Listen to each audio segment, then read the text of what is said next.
Yo, what is up guys, Ghost here, welcome back to the channel. So yesterday there was another Battlefield Labs playtest going on, and as such, we have seen a bit of new information about what they were testing there. There haven't really been, I don't think, any proper gameplay leaks, but we do have a bit of information I want to go over in this video, and also a bit of an update to the way I'm going to be running the channel in the future. So first of all, as always, if you guys enjoy the content here, make sure you're subbed up. There's going to be plenty more to come on Battlefield going into the future. And thank you guys so much for the ongoing support here. Almost at 60,000 subs. We're getting close, guys. Really appreciate it. So as you guys know here on the channel, the way I normally approach leaked Battlefield 6 videos is that I don't show any gameplay from the actual leaks, right? Because I'm aware that EA could decide to copyright strike me and take down that video. So generally what I've done is simply shown the sort of text receipts from the data mining and whatnot, which is normally posted in a Discord channel that is publicly available, and I like to show those on screen for you guys as sort of proof really that what I'm saying is the truth. I'm not just pulling this out of thin air, right? These are actually coming from legit data mines that somebody's found in the game files. However, unfortunately, the other day I did have one of my videos copyright struck. It was taken down off YouTube, so that means my channel has now received one copyright strike, and if you're not aware, if you get 3 strikes, you are out. Your channel is terminated, and that is really just the end of the road for you. I've gone back through the video, I've looked to see if there was anything there which could have been aggravating some sort of system that did a pass and caught my channel in it, and really I couldn't find anything out of the ordinary. It was an extremely routine video here for the channel. I was just talking about data mining and stuff, and whilst I'm, sure that EA aren't too fond of the data mines and the leaks, you can't be penalized for talking about something that is in the public sphere. It's being discussed publicly, it's on public Reddit, it's on public Discord channels, etc. So I can only come to the conclusion that they've simply copyright struck the video because I was playing Battlefield 2042 in the background. And of course, it is their game, and they can effectively copyright strike any video that is showing footage of their game on that basis. So that's a bit of a scary thought. Obviously, that can be abused for censorship reasons. It's stepping on the toes of freedom of speech and all of that stuff. But I'm going to assume here that the reason my video was flagged is probably because the company that EA has hired to take care of copyright strikes has done a sweep of certain images from this Discord server, and one of my videos was caught in that. So going forward, guys, I'm not going to display any of the images from this Discord, even if they have been posted to Reddit, even if they are out in the public eye. I'm just going to talk about them, I'm going to read them out for you, and I guess you're just going to have to take my word for it that what I'm saying is the truth. So yeah, hopefully you guys can understand that decision, but without further ado, let's just jump into what we know. So yesterday there was another Battlefield Labs test. It turns out that those rumors were absolutely true, and over on Reddit somebody's drawn a bit of a map of the Abbasid map, but this time instead of playing Conquest, it seems that they have been playing it on Breakthrough. So it does seem like Breakthrough and Conquest are going to be the two main modes of the new Battlefield game. We're not going to be having a massive return to Rush, which I guess was the main mode in BF3, and then once Breakthrough came along, it kind of replaced Rush in many ways. Rush is definitely still there, but I would say it's firmly put in 3rd place. So I will link this post below if you guys want to go and check it out so you can see what I'm referring to, since I can't display it on the screen anymore.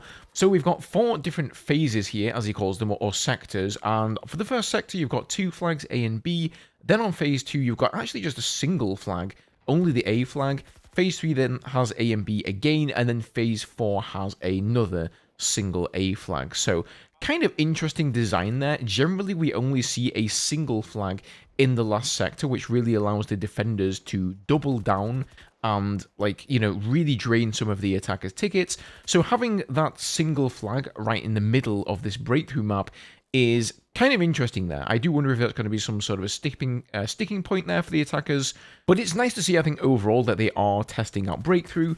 Are they going to be testing more game modes? We've, of course, seen a bunch of different game modes data mined so far. There's the Battle Royale as well. There's Gauntlet mode. Who knows what they're going to be testing there. And then there's another new little feature that they've added to the end of round screen, which seems to be specific to Breakthrough, and it actually shows a graph with a curve which displays the reduction of the forces for each of the sectors. So I think this is really nice here. You can sort of clearly see which of the sectors your team failed on, where you lost the most amount of tickets, because for me, like every time I take a sector, I kind of just like forget about it. It's all a blur. And it's nice to see that sort of recap there at the end of the round.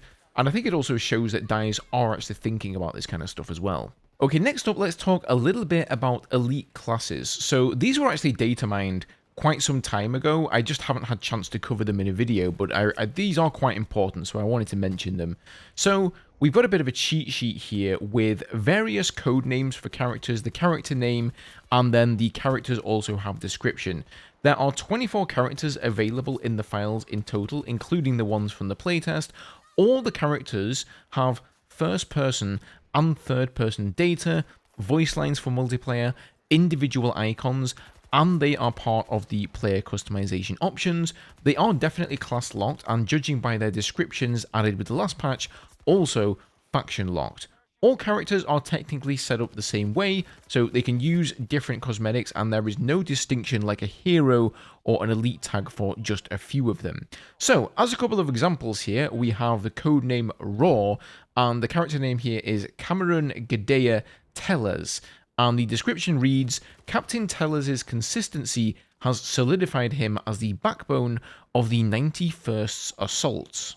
I won't read out all the descriptions, but just to read the names out for the 8 that have been found here, we have Mia Murdoch, we have Isaac O. Hawkinson Hawk, we have Aya Kim in brackets Kimura, we have Ruben Arias Quinta, Pierre Milando Loemba, and Beatrice Reyes, and then also Nicole Dumont. So it seems like we have a wide representation of countries, genders, and all the rest of it here, which I think is a good thing. Cosmetic-wise, I guess this might be somewhere where people worry, you know, they think about specialists, they think about heroes, and say, isn't this kind of the same thing here going on with these elite classes? Well, I believe elite classes were also in Battlefield 5 and Battlefield 1, I didn't really play those so much, so I'm not sure how that turned out. But as far as I understand it, I don't think people had that much of a problem with them. So I think as long as they keep the skins for them in line with the way it's currently going in the game, which is where we have actual proper soldier uniforms, then I think it's going to be okay. But obviously, we don't really know what these characters are from. Are they from the all-out warfare mode? Maybe they're from the campaign. Who knows? As always, guys, you know, with anything that comes directly out of Battlefield Labs that's leaked from there, or data mining, which is, of course, from the Battlefield Labs builds, it's all subject to change. It's all placeholder. Well, it's not all placeholder, but a lot of it's placeholder. You get what I'm saying, right? Don't get, you know, your panties in a twist too much about things that could definitely change going forward in the future. And to finish off this video today, let's take a look at some new Portal information. So we of course know that Portal 2.0 is coming to the next Battlefield game. Thanks to Flackfire, I believe he had some sort of a behind the scenes talk with DICE, as did some other creators, and he just kind of like threw a Hail Mary, said like, is Portal coming back? And they were like, yeah, it is. And he was like, what? Like they actually answered that at this early stage. So that's kind of wild. But here we have some data mined details on Portal 2.0 as well. So there's something called the Battlefield Builder. It says, leverage the complete Battlefield toy box with powerful tools to create new and completely unique Battlefield experiences. Visit portal.battlefield.com or scan the QR code to access the Battlefield Builder.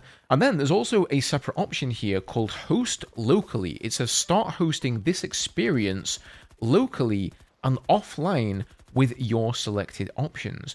So that's really cool. I think they're probably going to do the same thing they've done in 2042, where if you have the premium battle pass maybe, then you will get access to a persistent server that people can join, and when you leave that server it won't disappear. But it seems like there's also going to be this option here where you can start the game offline, so you don't need any server. So if you've got a creation that you've made yourself, then you're going to be able to hop into that. Obviously, we've already seen that there is a test range in the new game, so I'm so happy about that, because in 2042, you guys will know that there are no test ranges. The only ones that exist in the game were made by people in Portal, and most of them are no longer supported because every time DICE updates the game and changes things in Portal, then those codes no longer work. So I can't even go somewhere in the game to warm up my skills or practice weapons or test them or anything like that. So just knowing that the test range is going to be there for the next game is a massive game changer for me. And also the fact that we're going to be able to make our own Portal experiences and then it sounds like host them locally. Definitely a win there. So guys, as always, leave me your thoughts below. Let me know what you thought about everything in today's video. Thank you for watching, and I'll see you all in the next one.